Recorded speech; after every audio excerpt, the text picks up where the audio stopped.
We're joined by Colin Harrison from Panther men's swimming. Colin, thanks for joining us. Thank you for having me.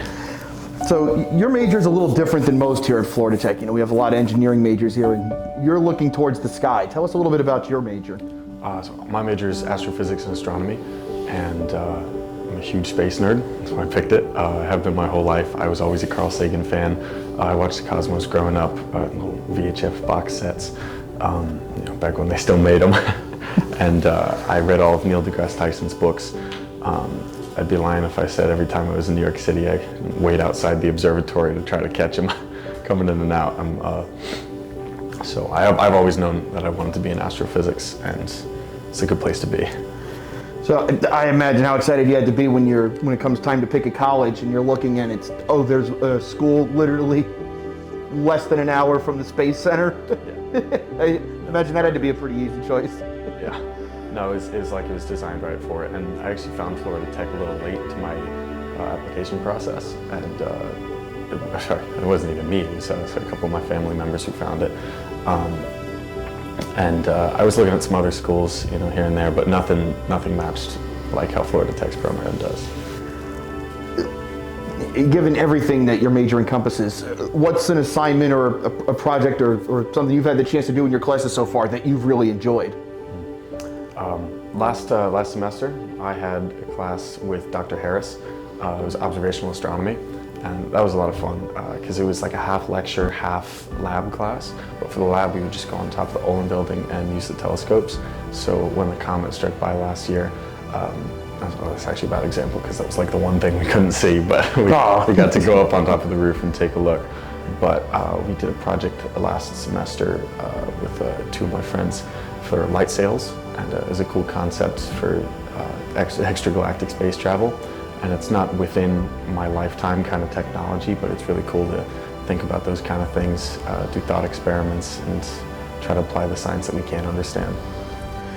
So once you've graduated here from Florida Tech, what's something that you're looking for in your field to do? Because I imagine there's so many different possibilities with this. So I would definitely like to get my master's degree. It's a little bit necessary in astrophysics, but the cool thing about astrophysics, and especially astronomy, is that you can work towards your master's in the field. I think it might be a little bit different with some of the engineering majors, whereas you have to either pick between your master's and straight into the workforce.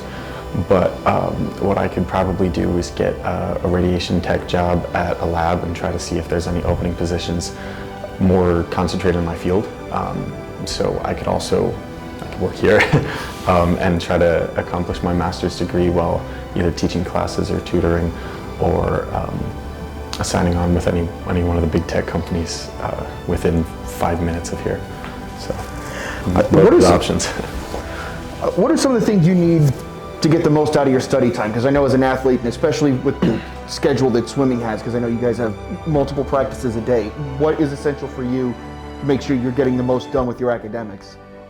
As little distractions around me as possible, with the exception of music, because I can't study in my room. I have cool stuff in my room, so like I will set up my computer, I'll put all my books out, and then I'll see a Rubik's Cube on the side of my table, and the night is gone. So I like the library a lot. I'm a big fan of the fourth floor because they have the little booths that you can study in. If any freshmen are watching, that's the place that you got to be, because I had no idea it was that helpful my freshman year. But no, I gotta have music in my ear.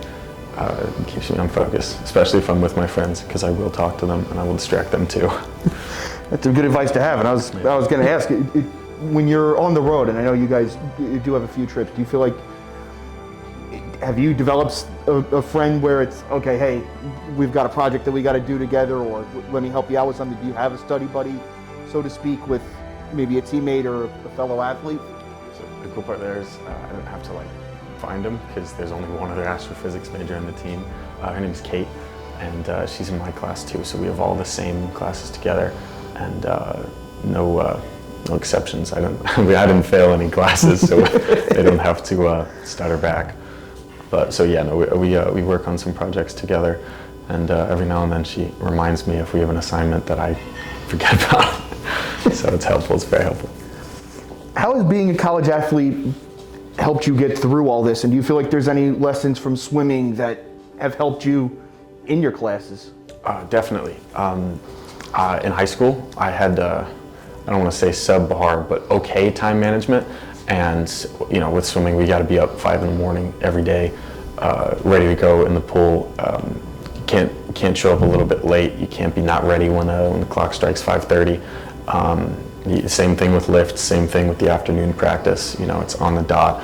Really important. You can't ever catch yourself off the base. So it's definitely a lot different than when I swam in high school, which was a lot more relaxed. It was kind of just show up, hop in the pool, do your thing, and go home. So it has helped improve my ability to get assignments done, track a to-do list, keep everything where it's supposed to be, and stay on task. So yeah, I think it's a key part to my academic career. And every now and then my parents are like, do you think it's at all distracting? Like, you know, is it too much? And I'm like, I don't think I can do it without it. It's very important. It's an interesting perspective to have in terms of just keeping everything online. We'll get you out of here on this. For any athlete that would be coming here to Florida Tech and might have an interest in astrophysics and astronomy, what advice would you give them? The thing about our field is that you really have to know what you want to do after you grab your degree, because it's not as broad as a spectrum as some of the other degrees here, like engineering or any other pure science or mathematics. There's a very big difference between working in a lab or working towards a publication whilst teaching classes. So take a look at the opportunities in internships and jobs that you could work over the summer. Take a look at any other programs here as a dual major, or any extra classes that you can put onto the side. Like for example, I'm going to take geophysics, even though it has nothing to do with my major, just because I think it could help set up a foundation for if I wanted a second degree.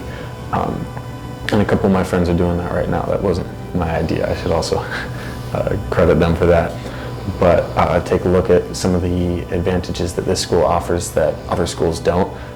Like when I talk to my friends from back home, many of the schools that they go to don't offer free tutoring, scheduling assistance. The Student Center offers plenty of resources and help.